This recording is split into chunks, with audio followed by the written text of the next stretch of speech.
தீ மிதிக்கும் திருவிழா, பூமி புகழும் திருவிழா, சோழவந்தான் கிராமத்திலே சிறப்பான திருவிழா, ஏழைகளின் தாயவளா ஜனகமாரி திருவிழா.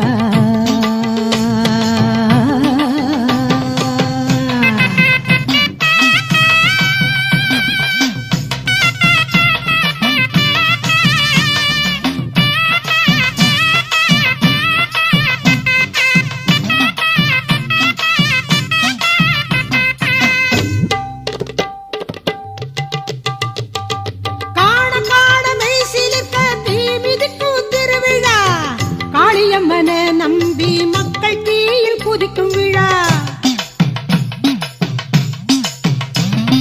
ஜனகமாரி அம்மா அவ மனம் குளிரும் திருவிழா, அனைத்துலகும் போற்றும் ஆனந்த திருவிழா, சோழவந்தான் கோவில் கொண்ட ஜனகமா.